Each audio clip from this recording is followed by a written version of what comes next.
Hello, this review should be released I think months ago or so, and I'm terribly late with it, but unfortunately I don't know why, but it took more than 60 days for mail to deliver to me new FiiO M11 Pro and their full-size Bluetooth headphones EH3NC. I don't know why it happened this way, but I just received it about a week ago. But in such situations I prefer to think that it's better late than never, and let's have a closer look today for the M11 Pro. Basically, FiiO M11 became a bestseller that gathered a lot of attention because it offered a pretty fast interface combined with a good sound.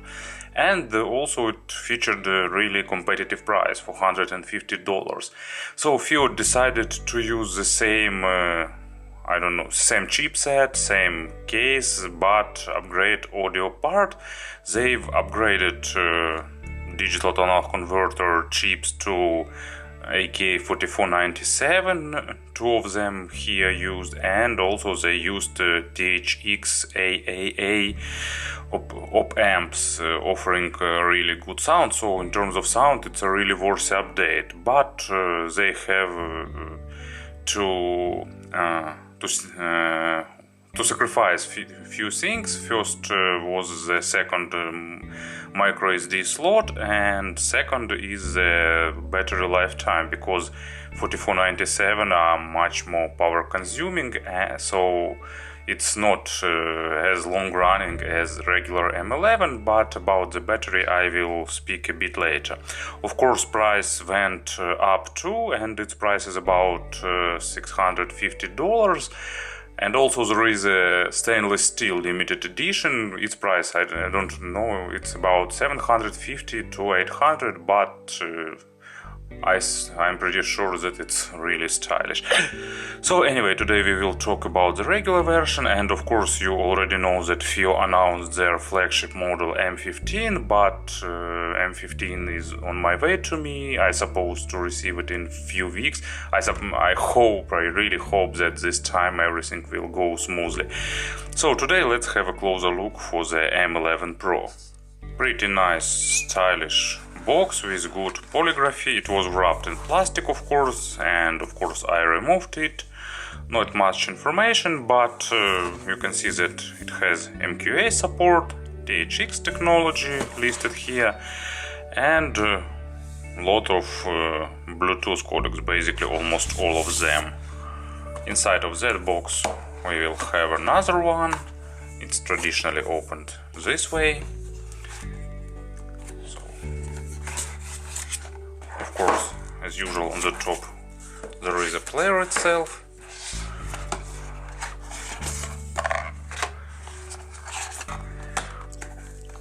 Box with accessory set, and basically the rest of the box is filled just with regular foam.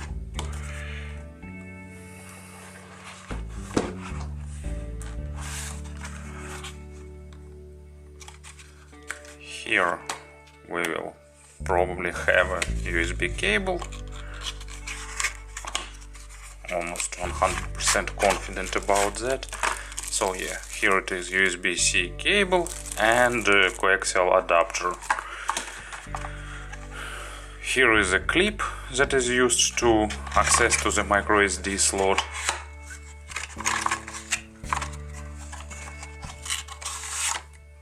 And different manual, warranty cards, and so on. So as you can see, accessory set is pretty basic.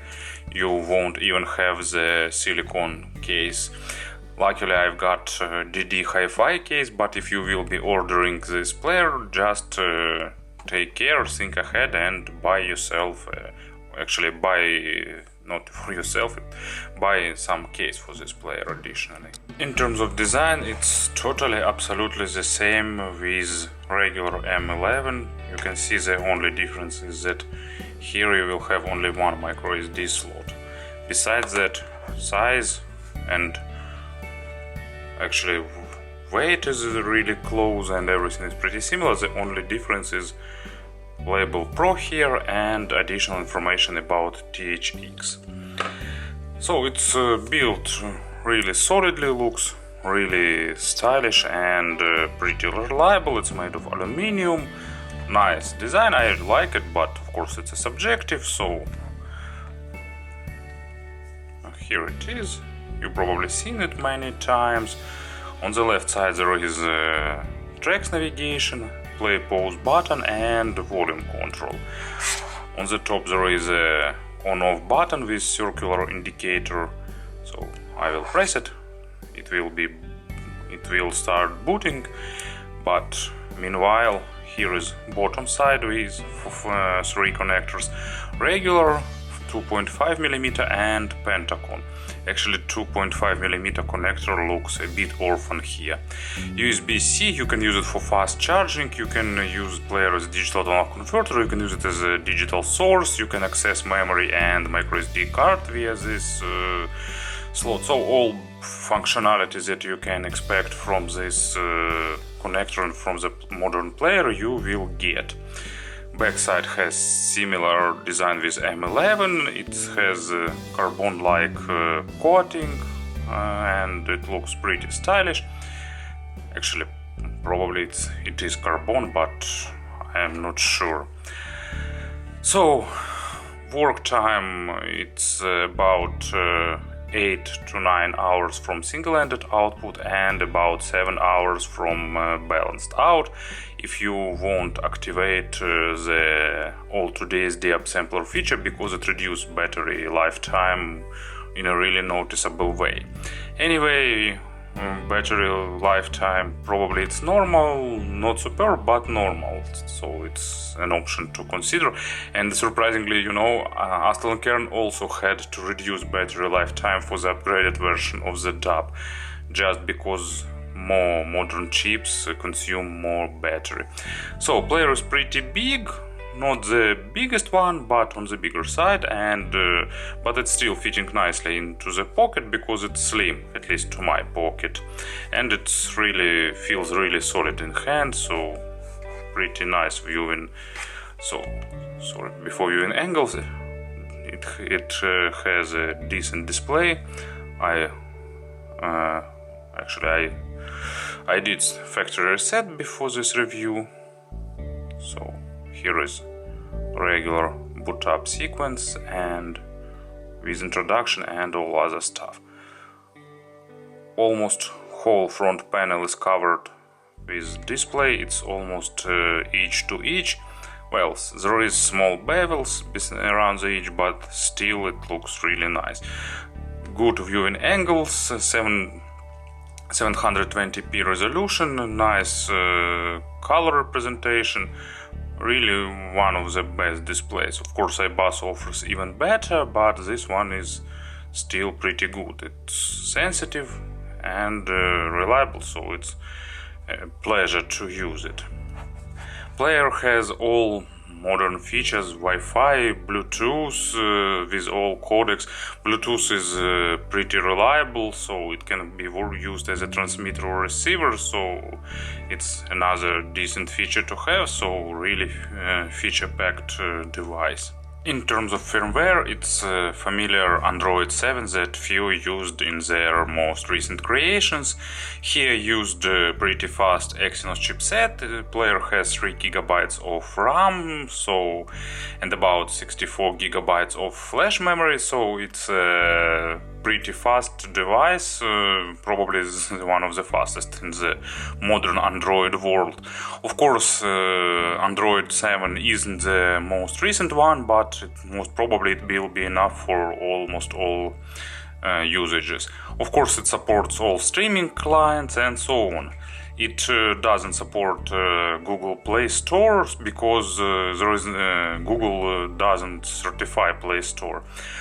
I'm not sure will someone add third-party firmware with Play Store, but maybe it's possible in some near future. But anyway, you can load APKs and install it, but actually let's see it in practice. So here is the DAB after the boot up. You will have basically few applications pre-installed: Chrome browser, ES file manager, FiiO's Play Music settings, and so what else? Technical support is important thing, because here you can update firmware and read the manual if you need downloads, gallery, clock, and applications. Applications is nice feature that was added by FiiO. Let me probably turn on Wi-Fi.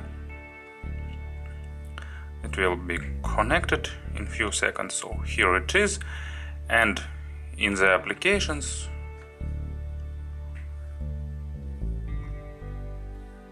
you will have the basic list of different apps that you will need. Streaming media, third-party APK market, so you can install APK Pure, Cool APK if you need it, and some other useful utilities.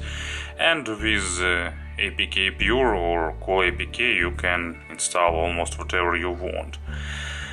But so also settings, there are few additions. So there is audio settings. Here you can change the output selection, phone out or line out, SPDIF out, gain, low pass filter mode, wireless playback quality, so you can select the Bluetooth codec that you need,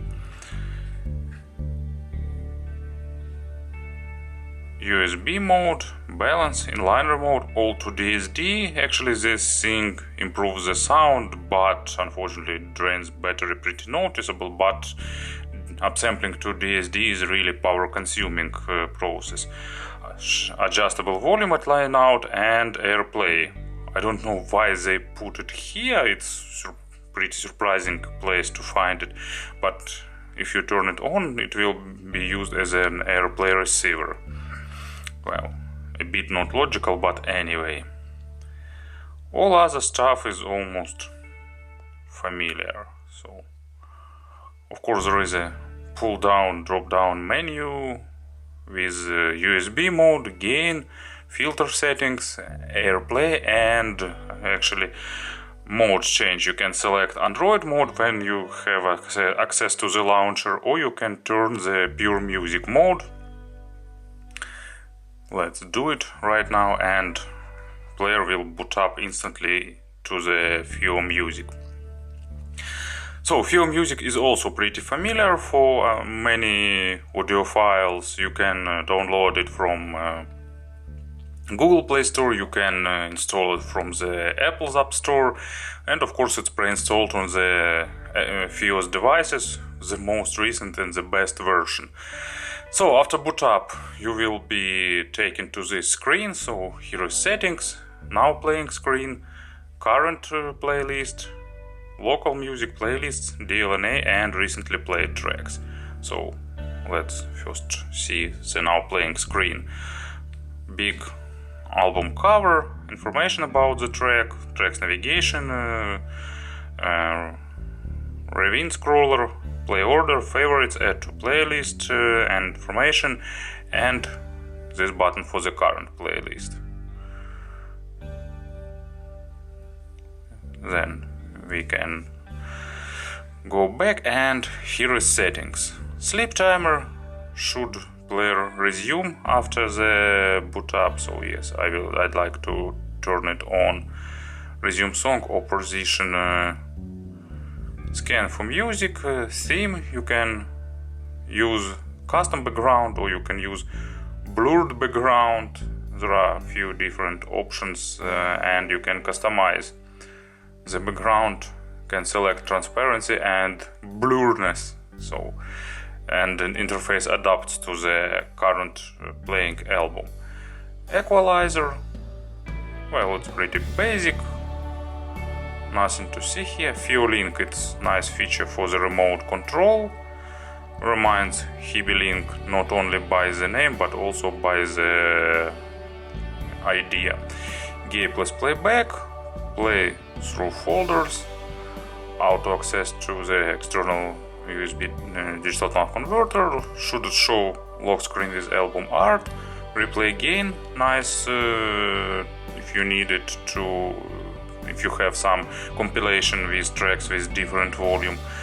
USB output, HWA codec activated here, auto search for lyrics and MQA support. I don't know why turn it off, but anyway, Wi-Fi music transfer, it's traditional, so you turn it on, visit this address and upload music to the device if you need that.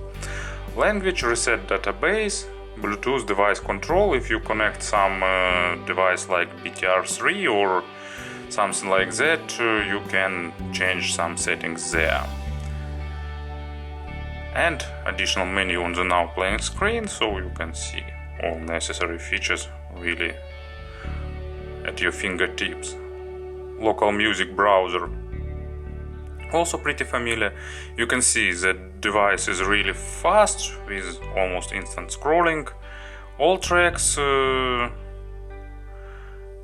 by artist, by album, by genre and folder browser. Of course there is mass management, deletion and all other necessary stuff. Pretty good working search, so I think all that you will need. Firmware is pretty stable, no big issues, at least I didn't find any. Maybe I don't use some rarely used features, but anyway, pretty good, fast, stable, reliable. So FiiO really developed their code base to the stable state. And of course about the sound. So let's have some earphones on the table. Let it be Andromeda Limited Gold. In terms of specifications, M11 Pro pretty close to the regular M11. Output power is about 200 milliwatts for 32 ohms from single-ended output and up to 550 milliwatts from balanced out. And output impedance is 1.2 ohms for single-ended, 2.4 for the balanced. I was afraid that from balanced output it could not perform well with really sensitive and low impedance in-ear monitors, but actually I've got no issues with IEM that I own. In terms of general signature, FiiO managed to preserve the overall signature of M11, but as you can probably expect for the Pro version, they did it better.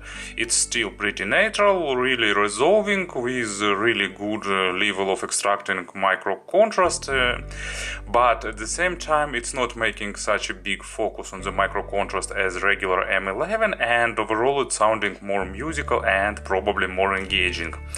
So let's proceed step by step.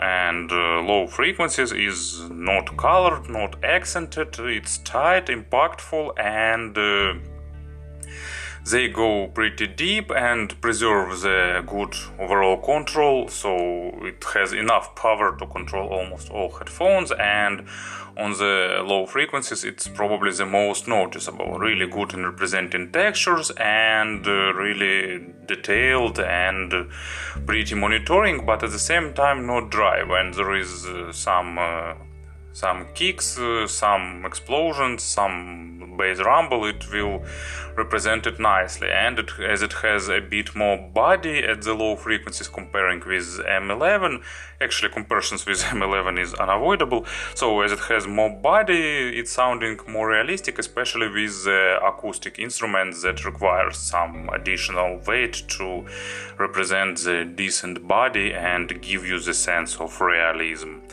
And as an example, for the low frequencies, I've got, to my taste, it's one of the best examples of the heavy metal combining with classical music or just with symphonic orchestra. It's Rage, album named 13 and track named Just Alone. And it's a really experimental track for Rage, and it starts with some low frequency resonating instrument. I suspect that it's a didgeridoo, but I'm not sure, but it definitely reminds that some low frequencies and some resonating low frequencies, and this in-ear monitors represented really nicely. And of course all drum kicks that has in this track and bass guitar part was also represented in a really good manner.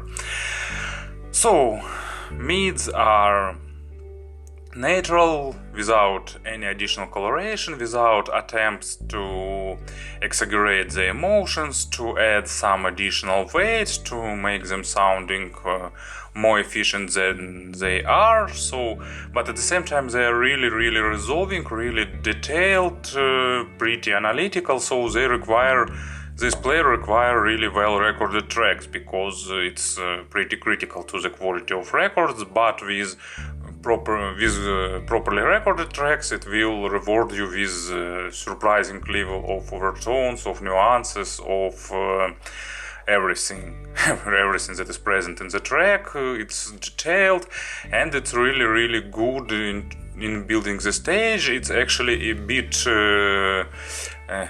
inflate the stage, making everything sounding more spacious, more three-dimensional, and sometimes even more epic than it is. So it's really great with some classical music, with orchestras, at least to my taste in this aspect, with some, I don't know, some soundtrack music and other genres like that. It's sounding really good. Also, it's really good in depth in layering, and it's sounding really realistic in this aspect too. All instruments have a decent size, and it gives enough of weight to the vocal, both male and female. So in terms of realism, it's really realistic dub. And a bit unusual, but fun example, it's Postmodern Jukebox featuring Jax, and it's a teenage Dirtbag. If you didn't heard Postmodern Jukebox, I really recommend this group to you.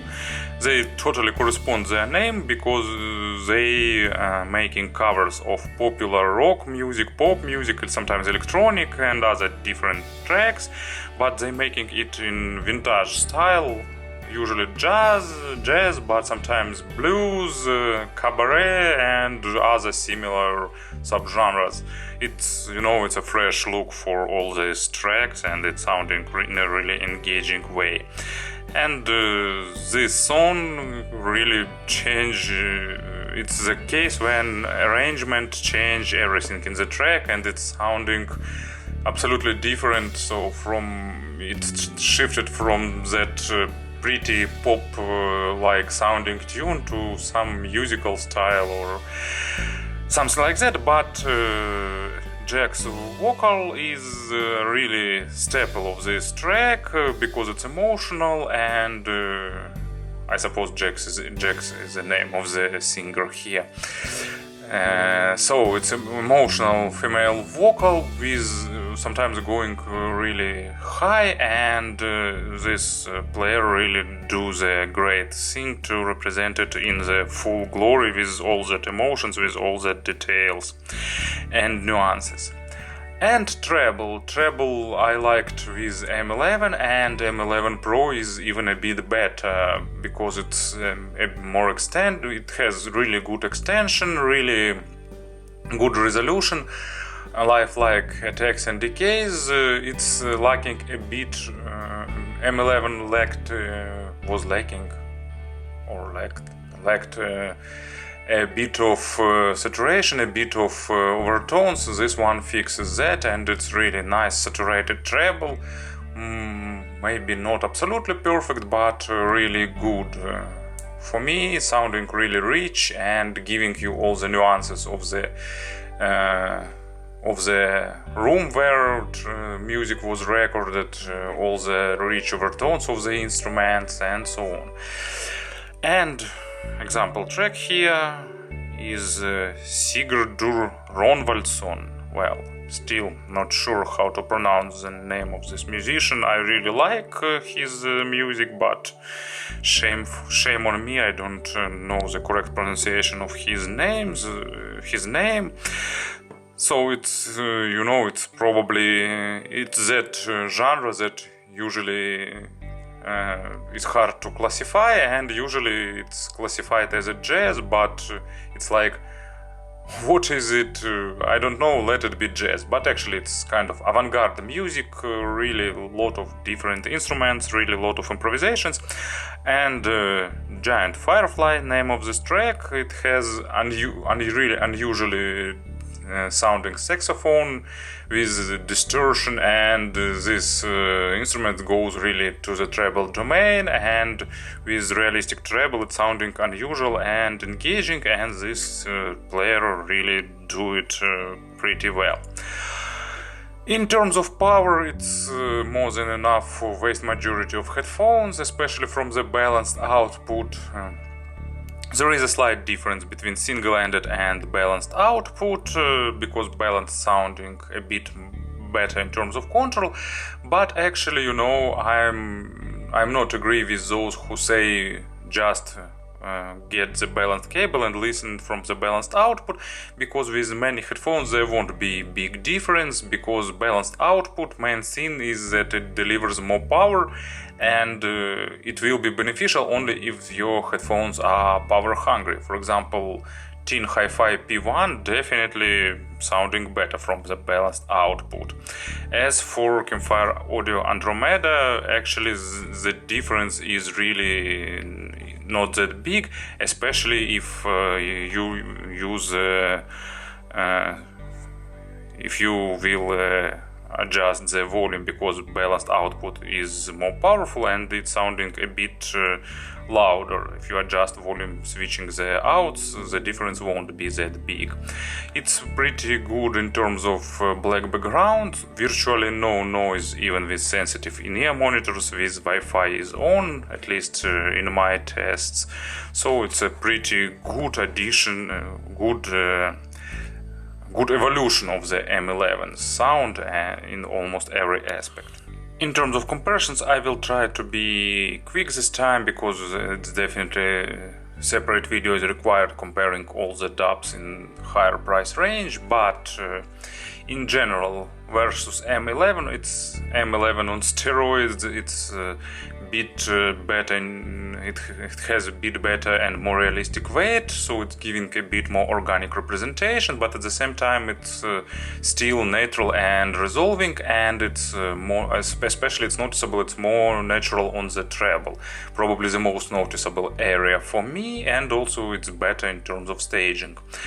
One of the main questions, of course, does it worth the difference? Does it worth that $200 difference?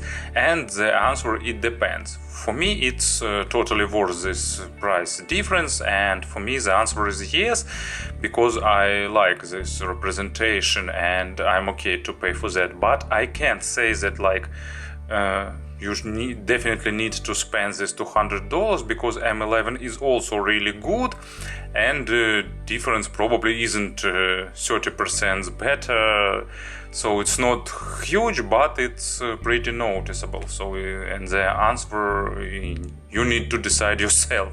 Should you spend additional $200, and especially taking into the account that M11 will give you better battery lifetime. But I think we are all audiophiles here, so, and many people will prefer better sound, whatever it costs. And what we had in this price range, iBasso DX160. This one is more resolving and a bit more technical. So DX160 is a bit shifted towards the musical side comparing with this one. And Hybe R5 is also a bit, it's even more warmer, so it's a different representation. Well, what we've got also, QLS 361 is more natural, more resolving, more focused on the micro detalization, so it's the player for those who need even more neutrality. And Desonray DTR1 is more highlighting emotions. It's more emotional, more aggressive, more rough in terms of representation, so it's shifted towards more engaging side. FiiO's own X7 Mark II, so now it can be retired. This is a dub that overperforms it and offering similar sound, but on the higher level. It's a bit more natural, with a bit better, you know, I can probably name better echoes or better nuances, so better staging, so difference isn't huge but also noticeable. In the higher price range, for example, iBus or DX220, you know, they are pretty similar in terms of representations. Both are trying to be neutral and monitoring dubs, but without being too dry and analytical. But 220 succeed a little bit more in that. It has a bit more technical mids and a bit less weighty low frequencies. And another dub that I need to mention, you know, it really reminds a little bit Aston Kern SP1000, probably due to similar digital to analog converters used here, but overall tonality is similar, but Ultima has this signature Aston Kern coloration and also more technical, especially on the treble and on the lowest bass, but difference isn't that huge as the difference in price. So to summarize everything, I really like M11 Pro, and you know, not sonical features that I really like. It's similar to the regular M11. It has really efficient sleep mode. You just pause it and put on the shelf, and in the morning you just press playback and it starts from the same place without losing almost any battery. That's why I like M11 and why I like M11 Pro. I like this feature so much that I highlighted it and saved for the end of this review. So thank you for listening and have a nice day.